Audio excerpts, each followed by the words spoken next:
बिहार में दिए गए केंद्रीय मंत्री गिरिराज सिंह के बयान के बाद एक बार फिर से सियासत गर्मा गई है।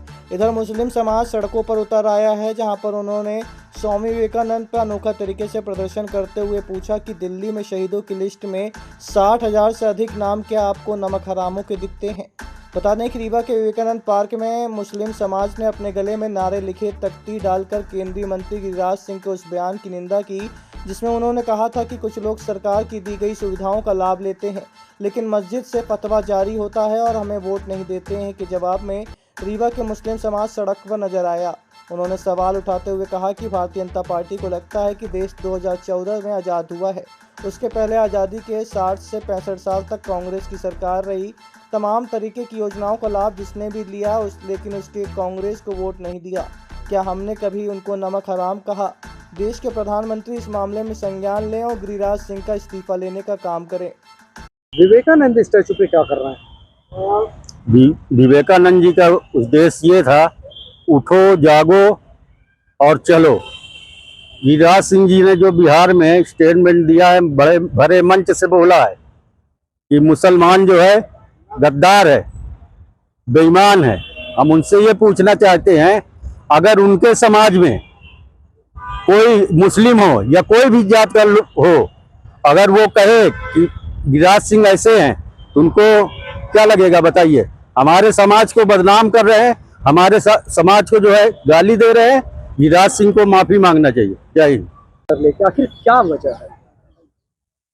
आज हम लोग विवेकानंद पार्क में इकट्ठा हुए हैं, ये सांकेतिक एक विरोध दर्ज कराने के लिए। हम मुस्लिम समाज की तरफ से भी और चूंकि एक पार्टी के हैसियत से भी कांग्रेस की तरफ से देश के केंद्रीय मंत्री गिरिराज सिंह जी ने बिहार की जनता के सामने भरे मन से एक बात कही कि सरकारी योजनाओं का लाभ लेने वाला और वोट भाजपा को न देने वाला नमक हराम, और उन्होंने एक जाति और समाज को संबोधित किया कि मुसलमान इस देश का जो है वो नमक हराम है और बेईमान है। मैं पूछना चाहता हूँ, और बड़ी बात यह है कि गिरिराज सिंह जैसे लोग जो 2014 को बाद की आज़ादी मानते हैं कि हमारा देश जो हुआ है वो 2014 के बाद आज़ाद हुआ है, इतनी बड़ी कुर्बानी को झुठलाने वाले लोग आज सर्टिफिकेट बांट रहे हैं कि हरामखोर कौन और बेईमान कौन। मैं पूछना चाहता हूं गिरिराज सिंह जी से और उनकी पार्टी से कि क्या 2014 के पहले सरकारी योजनाओं का लाभ लेने वाले भारतीय जनता पार्टी के नेता क्या कांग्रेस को वोट करते थे? केंद्र भारत में जो लगातार 65 वर्षों से कांग्रेस की सरकार रही, तमाम योजनाएं कांग्रेस की दी हुई हैं, तमाम इमारतें उनकी बनाई हुई हैं, जिसमें गिरिराज सिंह भी पढ़े होंगे, उसके अस्पतालों के इस्तेमाल किए होंगे। बेईमान कौन है पहले ये तय कर ले गिरिराज सिंह। और मैं आज इस सांकेतिक धरने के हिसाब से ये मैं मांग करना चाहता हूँ कि गिरिराज सिंह जी पूरे देश के मुसलमानों से माफी मांगे, और हमारे प्रधानमंत्री नरेंद्र मोदी से भी हमारा आग्रह और निवेदन है कि ऐसे बदतमीज और बेहया टाइप की बात करने वाले केंद्रीय मंत्री को इस्तीफा लेना चाहिए।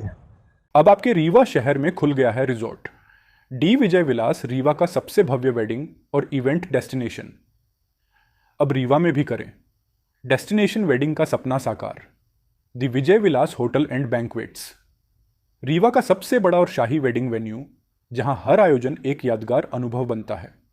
हमारी विशेषताएं हैं ग्रैंड गोल्डन बैंक्वेट हॉल, सगाई तिलक और पारिवारिक समारोह के लिए भव्य स्थान, आर्किटेक्चर मास्टरपीस और ग्रीन लॉन, शानदार वेडिंग और रिसेप्शन के लिए परफेक्ट लग्जरी रूम और प्रीमियम स्टे, मेहमानों के लिए आरामदायक और शाही अनुभव, विला रेस्ट्रो रीवा का प्रीमियम रेस्टोरेंट, बर्थडे पार्टियाँ और फैमिली गेट टुगेदर के लिए बेस्ट वर्ल्ड क्लास कैटरिंग, भारतीय और इंटरनेशनल स्वादों के साथ एक यादगार भोज अनुभव।